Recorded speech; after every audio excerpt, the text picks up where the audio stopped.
Vamos abrir a Bíblia em 1 Samuel, capítulo 7. Bom, a partir do versículo 1, nós vamos ler até o verso 13. Então vieram os homens de Quiriate-Jearim e levaram a arca do Senhor e a trouxeram à casa de Aminadab no outeiro e consagraram a Eleazar, seu filho, para que guardasse a arca do Senhor. E sucedeu que, desde aquele dia, a arca ficou em Quiriate-Jearim, e tantos anos se passaram, e chegaram a 20 anos, e lamentava toda a casa de Israel pelo Senhor.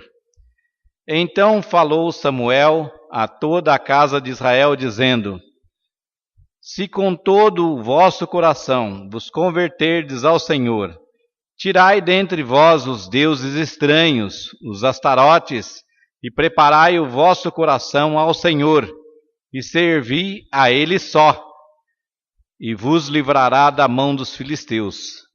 Então os filhos de Israel tiraram dentre si aos Baalins e aos astarotes, e serviam só ao Senhor. Disse mais Samuel: Congregai todo o povo de Israel em Mispá, e orarei por vós ao Senhor. E congregaram-se em Mispá, e tiraram água, e derramaram perante o Senhor, e jejuaram aquele dia, e disseram ali: Pecamos contra o Senhor, e julgava Samuel os filhos de Israel em Mispá. Ouvindo, pois, os filisteus que os filhos de Israel estavam congregados em Mispá, subiram os maiorais dos filisteus contra Israel, e ouvindo os filhos de Israel, temeram por causa dos filisteus. Por isso disseram os filhos de Israel a Samuel: Não cesses de clamar ao Senhor, nosso Deus, por nós, para que nos livre das mãos dos filisteus. Então Samuel tomou um cordeiro de mama e sacrificou inteiro em holocausto ao Senhor. E clamou Samuel ao Senhor por Israel, e o Senhor lhe deu ouvidos. E sucedeu que, estando Samuel sacrificando o holocausto, os filisteus chegaram à peleja contra Israel. E trovejou o Senhor aquele dia com grande estrondo sobre os filisteus, e os confundiu de tal modo que ficaram derrotados diante dos filhos de Israel. E os homens de Israel saíram de Mispá e perseguiram os filisteus, e os feriram até abaixo de Betcar. Então tomou Samuel uma pedra e pôs entre Mispá e Sem, e chamou-lhe Ebenezer, e disse: Até aqui nos ajudou o Senhor. Assim os filisteus foram abatidos, e nunca mais vieram aos termos de Israel, porque foi a mão do Senhor contra os filisteus todos os dias de Samuel.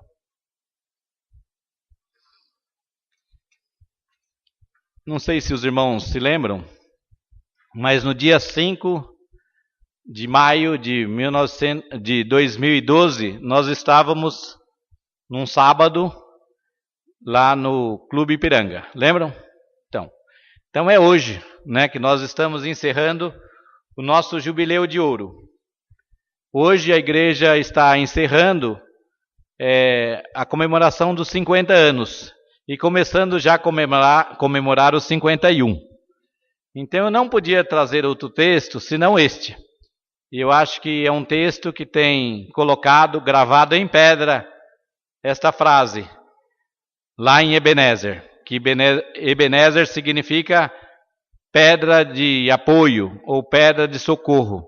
Então lá foi que esteve esta frase colocada pelos filhos de Deus, sob orientação de Samuel, colocando para que marcasse o lugar onde Deus tinha feito a vitória, onde Deus tinha dado vitória aos seus filhos. Então hoje nós estamos também celebrando a vitória.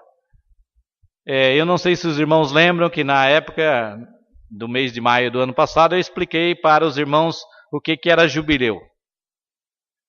Eu sei que todos se lembram perfeitamente, mas eu pretendo recordar aos nossos queridos irmãos. Então, nos ensinamentos do Velho Testamento e entre os israelitas, existia assim aquela questão que Deus deu lá nos 10 mandamentos, que era 6 dias trabalharás e no 7º descansarás. Só que eles faziam isso com a terra. 6 anos eles trabalhavam com a terra, fazia que a terra produzisse as suas colheitas, enriquecesse as pessoas, e aí no 7º ano eles celebravam o quê? O ano sabático. No ano sabático eles não plantavam nada na terra, não aravam a terra ia produzir de acordo com aquilo que Deus dava. Então significava que o 7º ano eles ficavam sob a custódia de Deus. Ou Deus abençoava ou eles estavam fritos. E o sabático surgiu dessa forma. Então até algumas empresas hoje, como a Natura e outras empresas grandes, elas colocam seus executivos, depois de vários anos trabalhando, tirando férias, mas não tendo umas férias de descanso, elas mandam para os executivos também terem suas férias sabáticas. E aí executivos vão lá para cidadezinhas pequenas lá da Inglaterra, ficam num lugar onde não tem contato com muita gente, e lá eles refazem as suas energias para voltar a trabalhar. Então o sabático do Antigo Testamento também era dessa forma. Eles tinham que depender de Deus. Depois de 7 sabáticos, que conforme o cálculo aí feito pelo Caio, né, Caio? De acordo com o cálculo feito pelo Caio e pela Cíntia, o sabático era o seguinte: você tinha 7 vezes 7 vezes o sabático, aí você tinha o jubileu. Então, 7 vezes 7, muito bem, 49. O pessoal tá bom de conta aqui, viu, professor? Então, depois dos 7 sabáticos, eles tiravam o jubileu. E o jubileu, né, então era mais um ano na dependência de Deus. Como repetia o sabático, no jubileu também repetia, que eles não podiam trabalhar assim com a terra. Eles apenas iam colher dos frutos que a terra produzisse. Então eles também tinham que depender mais um ano exclusivamente de Deus. E também tinha mais uma questão no jubileu, é que se a pessoa durante os 49 anos teve que vender a sua terra para pagar dívida, agora ele restituía a terra. Ele tinha que ver lá com a pessoa que ficou com a terra e devolver, porque era o ano do perdão. Então era quando eles oravam assim, perdoa as nossas dívidas, eles levavam a sério. Hoje a gente não leva tão a sério, a gente ora, né, mas não leva tão a sério. Perdoar as nossas dívidas não, Deus, se Ele fizer acompanhar a nossa oração, a gente não tem perdão nenhum, né, porque perdoar a dívida a gente não está perdoando nada, né. Mas no ano do jubileu, então todo o perdão era dado, né, às pessoas que precisavam, e elas tinham aí o jubileu, suas contas zeradas. Então nós estamos nesse ano, zeramos as nossas contas, né? Deus nos perdoou, Deus cuidou de nós, e nós vencemos, ou tivemos essa vitória dos 50 anos. Nós podíamos ver, né, que nesse texto também, algumas coisas não eram assim tão propícias, né, para que eles colocassem aquela pedra. Primeiramente, eles tiveram uma derrota 20 anos antes. Perderam a guerra para os filisteus, naquele mesmo lugar, chamado Ebenezer. Naquele mesmo lugar eles tinham perdido a guerra. Então eles estavam lá, dessa vez, muito alegres. Porque mesmo no lugar onde eles tinham tido derrota, eles agora alcançaram a vitória. Mesmo no lugar onde eles tinham sido colocados, humilhados, onde eles tinham repartido seus despojos, onde eles tinham sofrido a humilhação, agora eles estavam celebrando a vitória.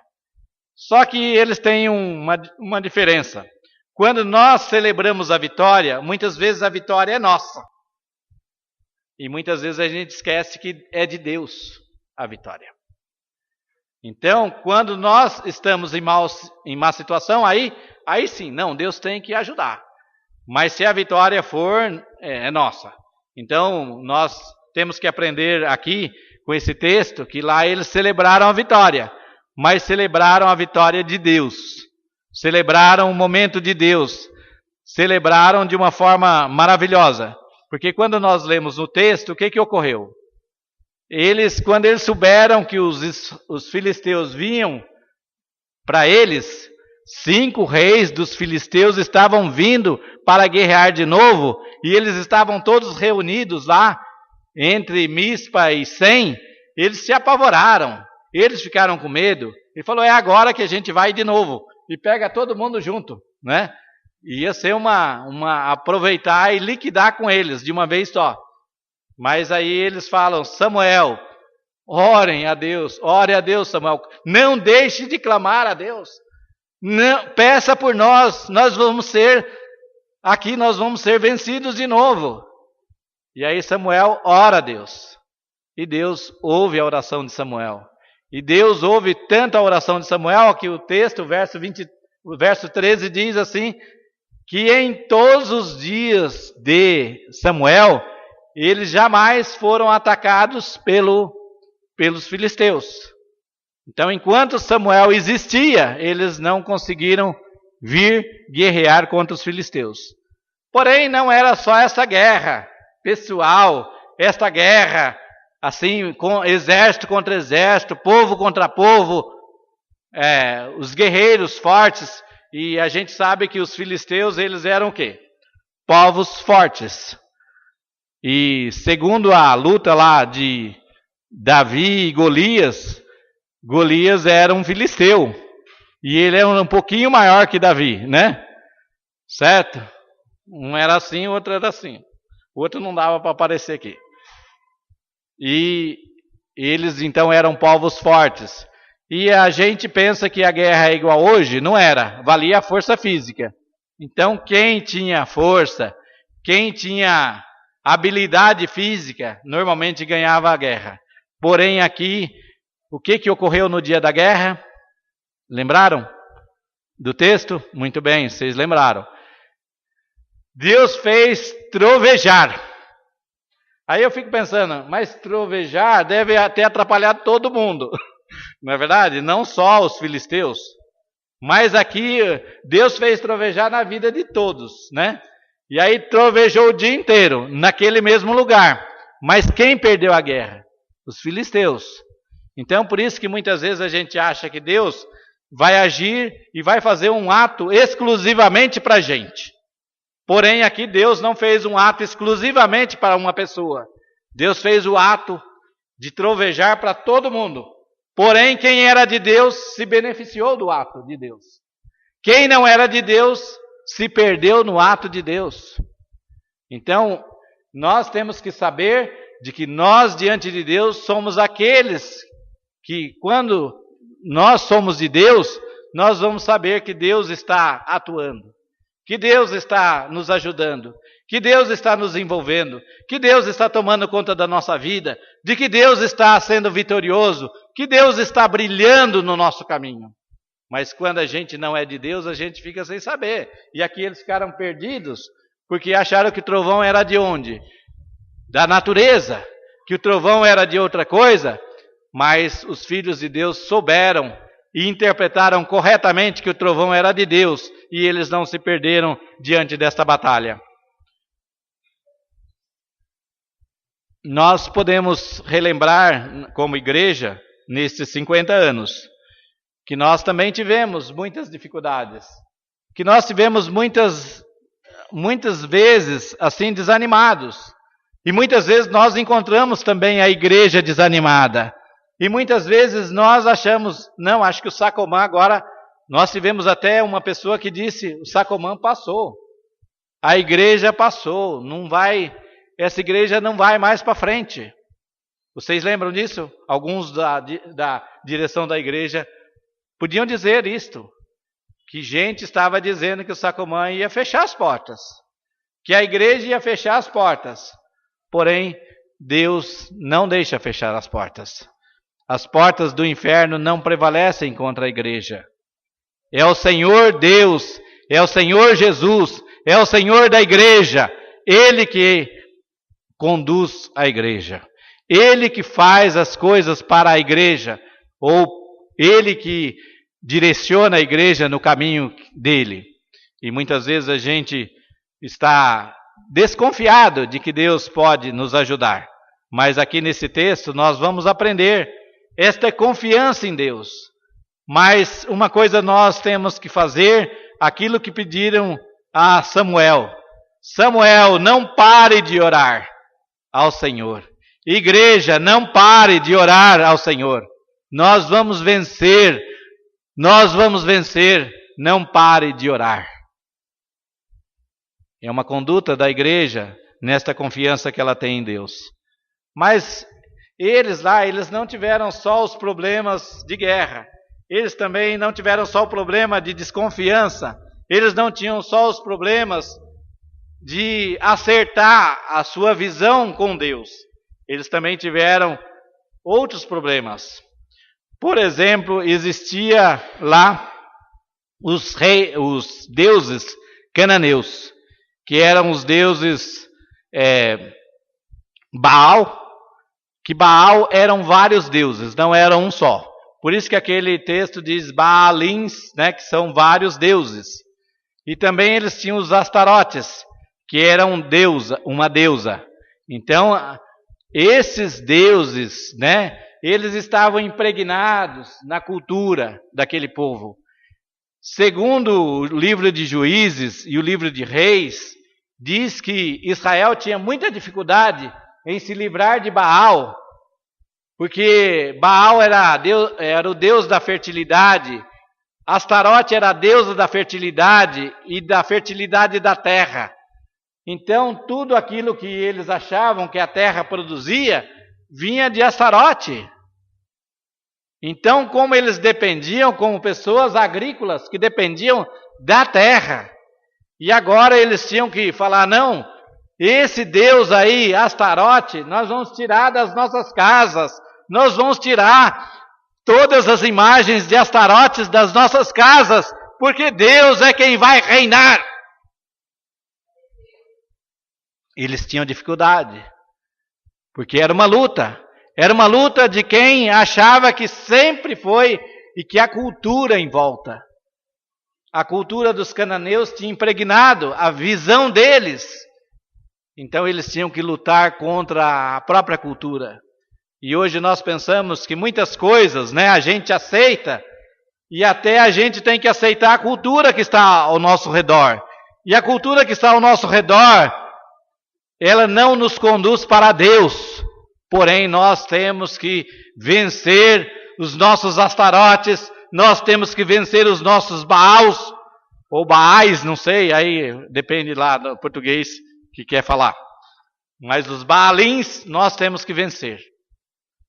Então, nós temos que voltar, muitas vezes, contra aquilo que está arraigado no nosso tempo, arraigado nas nossas coisas, arraigado em nós, para termos Deus operando em nosso coração, para ter Deus operando na nossa vida, para ter Deus dando vitória a nós. Nós temos que vencer estas coisas. Quando nós vamos lá para a faculdade, quando nós vamos lá para o serviço, muitas vezes a gente fala, puxa, mas aqui não é um lugar de pregar o evangelho. Realmente, porque a cultura que está lá não permite, muitas vezes, você pregar o evangelho. E muitas vezes você é conduzido por aquela cultura a não crer mais no evangelho de Cristo, que é muito pior. Você vai, além de não pregar, começa a fazer aquilo que não é do evangelho de Cristo.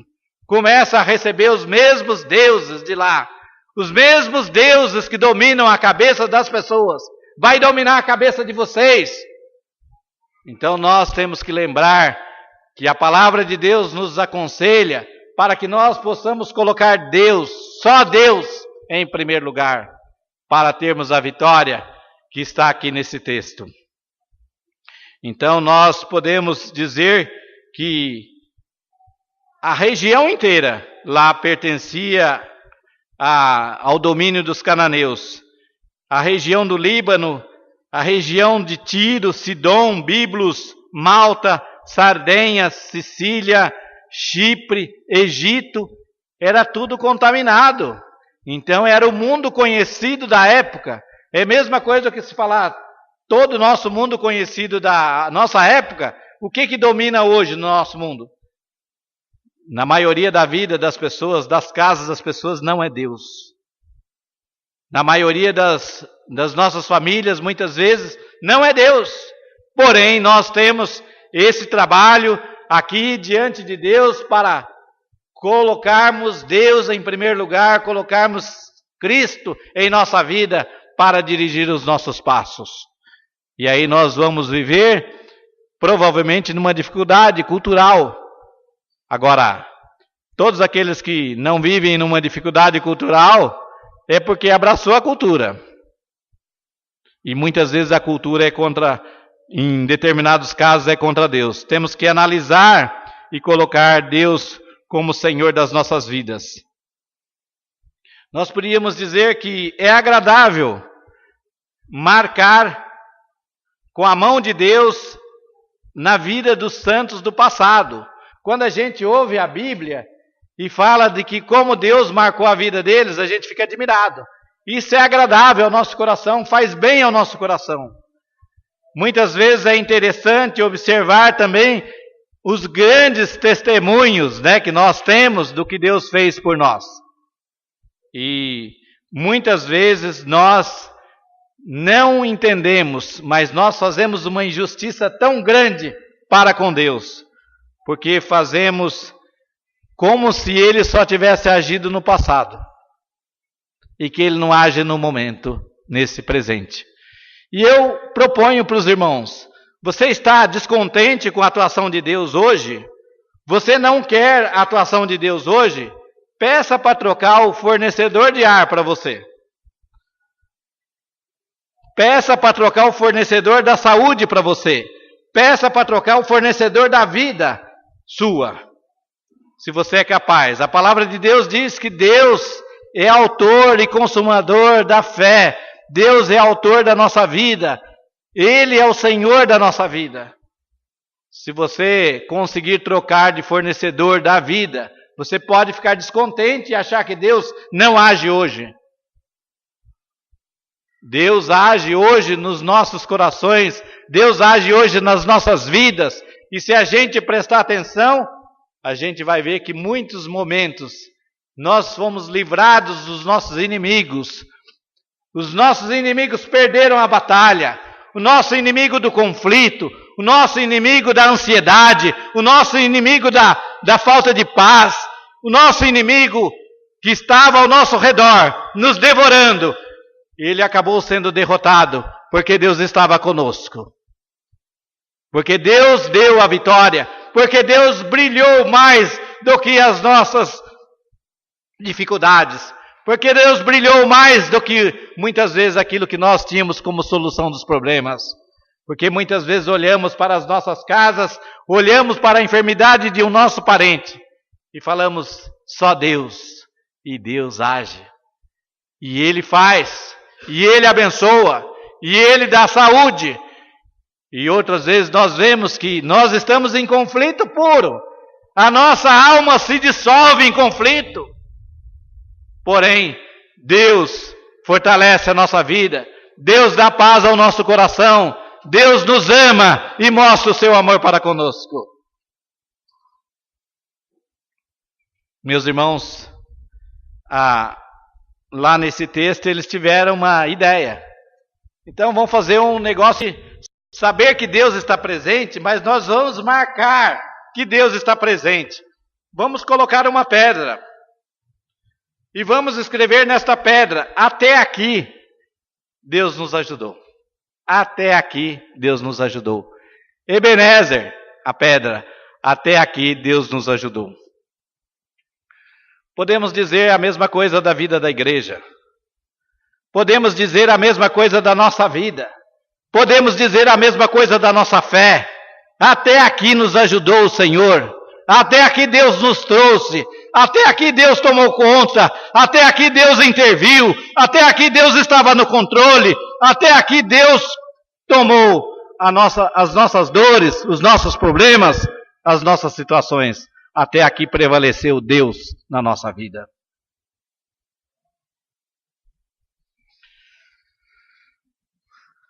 Precisamos perpetuar esta presença de Deus em nós. Nós não podemos esquecer, temos que perpetuar a presença de Deus em nós. Quantas vezes nós nos lembramos do dia em que Deus nos alcançou com a sua salvação? Foi um marco na nossa vida.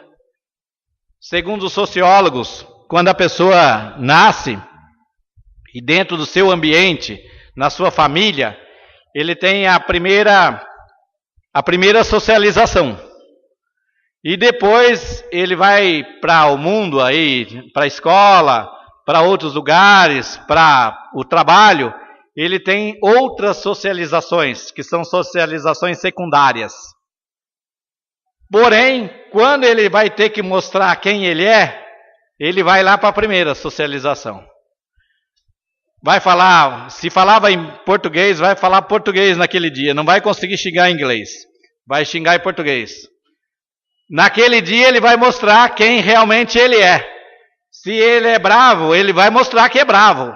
Se ele é assim, duro na queda, ele vai mostrar que ele é duro na queda. E faz parte da primeira socialização, dizem os sociólogos. E os sociólogos também, Max Weber, ele disse que um outro momento que nós temos, quase como a primeira socialização, é quando nós nos convertemos. É um movimento, alguma coisa dentro de nós parecido com a primeira socialização. Deus é tão forte em nós que parece que nós nascemos daquele jeito, já de Deus. Então precisamos marcar este encontro com Deus de forma maravilhosa, porque Deus transformou a nossa vida, porque Deus cuidou de nós, porque Deus está conosco, porque Deus marca a nossa vida, porque Deus toma conta de cada um dos nossos passos. Precisamos marcar. Eles colocaram lá uma pedra. Dá para colocar uma pedra dentro do teu coração? Dá para colocar uma pedrinha no cérebro? Não, não dá. Mas dá para ter uma mente que faz a memória de Cristo todos os dias na sua vida. Nós temos a ceia como um memorial também. E neste memorial, Jesus deu a sua vida por nós. E todos os meses nós não podemos esquecer de celebrar este momento que Jesus deu a sua vida por nós. Mas todos os dias nós não podemos esquecer que Deus nos alcançou, que Deus deu a sua salvação a cada um de nós. Muitas coisas foram valiosas naquele momento da celebração daquela assembleia que estava lá em Mispa. Muitas coisas eles relembraram e podiam até relembrado de que até mortos estavam lá, que perderam a outra batalha. Mas naquele momento eles estavam celebrando a vitória em Deus. Eles estavam celebrando a vitória em Deus e tinha que ficar marcado.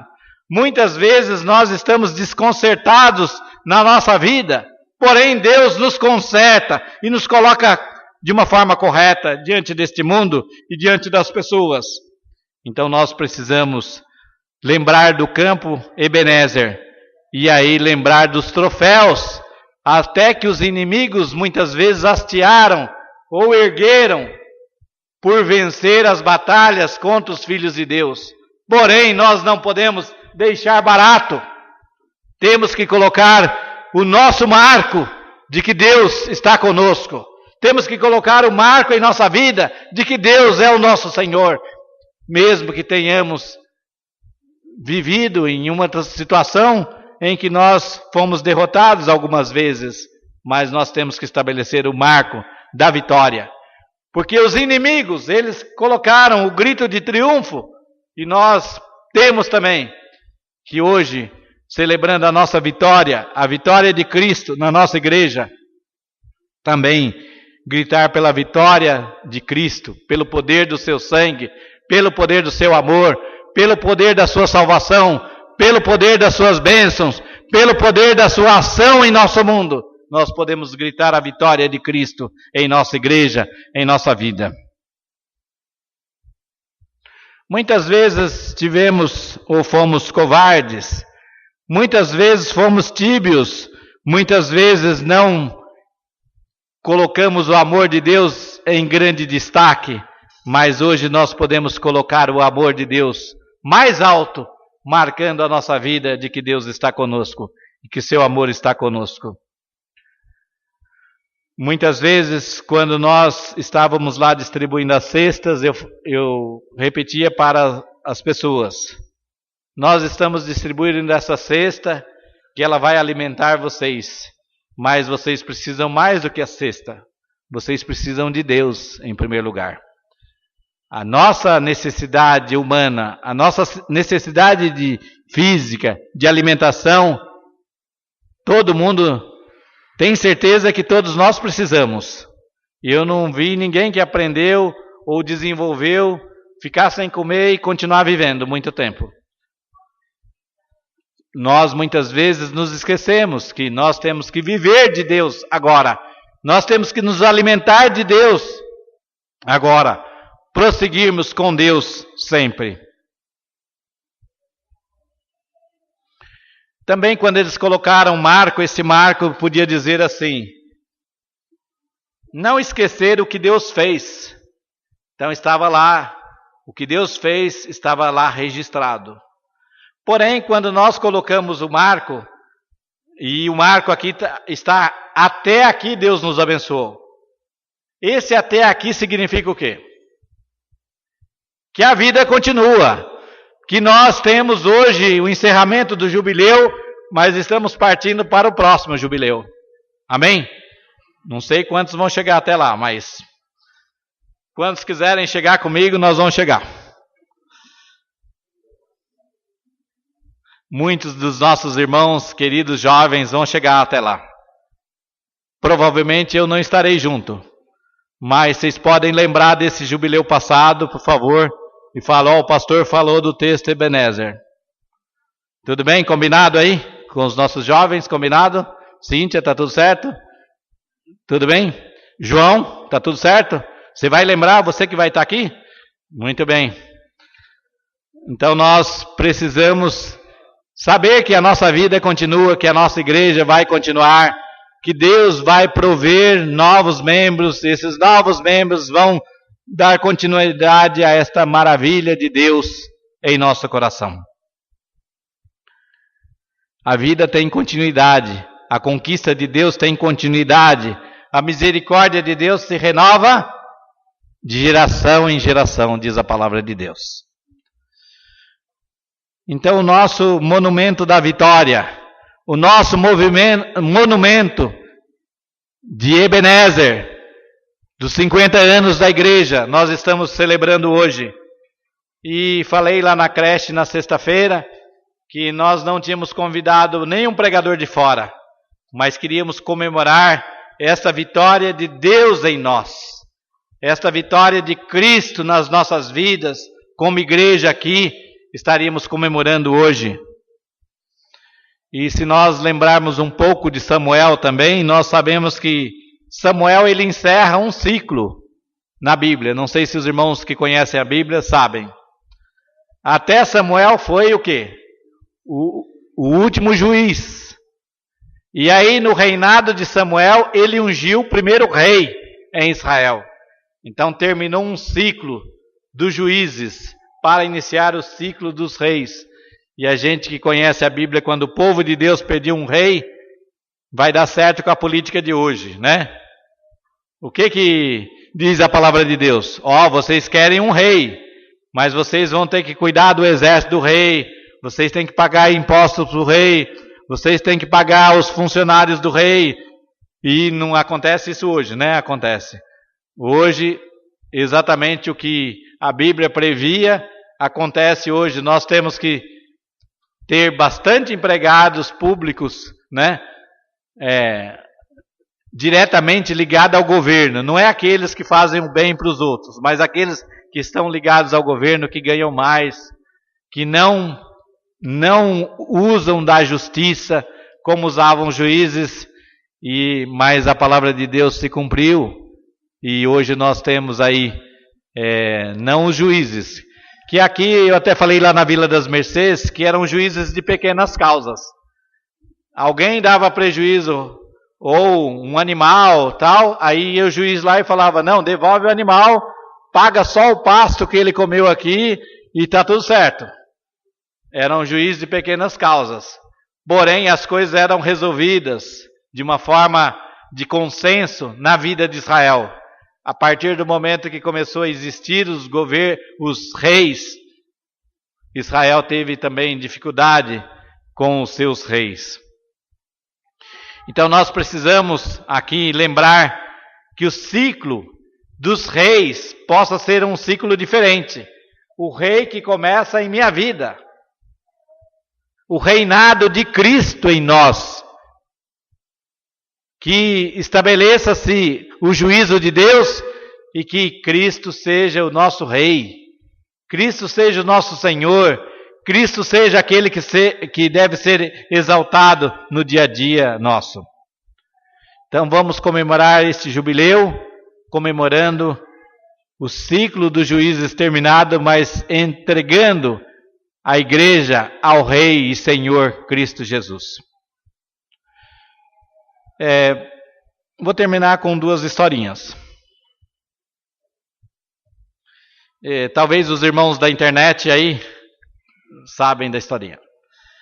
A primeira historinha tinha uma pessoa que era súdito de um rei, que andava sempre junto com o rei, e ele falava, meu Deus nunca erra. Aí diz que certa vez saíram para caçar, e aí o súdito disse logo, o servo lá disse logo, meu Deus nunca erra.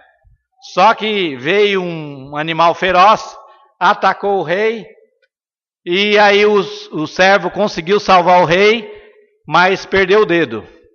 Não é quem vocês pensaram. Meu Deus nunca erra.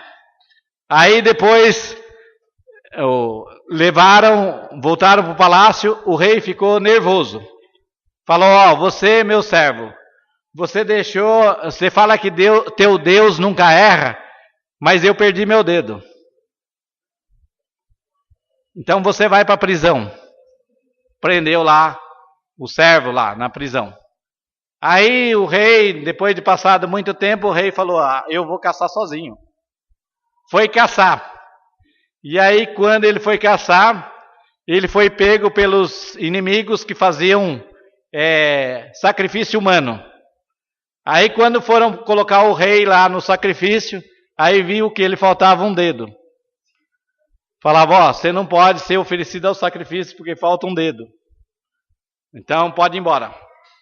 Aí voltou mais intrigado para o seu servo e fala, meu servo, você fala que Deus nunca erra, e por que Deus deixou eu te prender? Ele falou, meu Deus nunca erra, porque se eu tivesse ido junto com você, eu tenho todos os dedos. Meus irmãos, muitas vezes acontece isso, né? Nós achamos precipitadas nossas conclusões sobre Deus, mas Deus é Senhor de todas as coisas. Nosso Deus nunca erra. Se você perdeu um dia, pode ter certeza que alguma coisa Deus vai ter para dar uma vitória maior, para celebrar uma vitória maior. A outra historinha também é uma historinha bastante interessante. É que tinha alguns homens que estavam numa floresta e aí foram perseguidos por malfeitores. Aí quando eles viram que os malfeitores iam atacá-los e eles não tinham como se defender, eles ficaram apavorados, porque primeiro os malfeitores conheciam bem a floresta e eles não. E aí eles falaram: que caminho que a gente vai fugir? Se fugir para cá vai dar para aonde? Não sabiam para onde correr. Se fugir para o outro lado vai dar aonde? Também não sabiam como correr.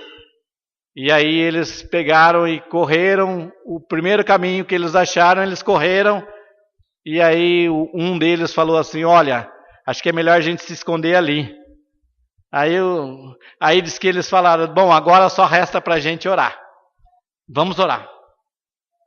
Para que Deus tem que salvar a gente, não é possível que Deus vai deixar a gente morrer aqui, nessa floresta, por causa desses malfeitores. Deus cuida da gente, a gente aprendeu que Ele cuida. Então é agora que a gente vai ver isso. Aí diz que eles começaram a orar e os inimigos só chegavam mais perto, e eles oravam e os inimigos só chegavam mais perto. Aí eles perceberam assim que perto deles estava uma aranha, tecendo uma teia. Aí eles falaram: puxa, pedi para Deus me salvar, e agora até a aranha está aqui oferecendo perigo para a gente. Aí eles falaram: puxa vida, nós vamos morrer mesmo, vamos nos entregar, vai. Vamos ficar aqui quietinhos, se eles acharem a gente, pronto, morreu, acabou. Aí diz que o malfeitor chegou assim e falou: ei, não adianta entrar por esse caminho aqui que tem até teia de aranha. Meus irmãos, muitas vezes a gente também quer a solução de Deus do jeito da gente. Provavelmente eles tivessem ter orado assim: Senhor, manda um exército de anjos, daqueles com a espada bem brilhando mesmo, para agredir os malfeitores, para destruir os malfeitores. E Deus mandou só a aranha fazer a teinha. Precisamos confiar em Deus para atravessar mais um jubileu. Precisamos marcar a presença de Deus para apresentar a Deus as nossas vidas vitoriosamente, porque Deus está conosco. E Deus fazendo com pequenas coisas, as grandes coisas, é o que importa para todos nós.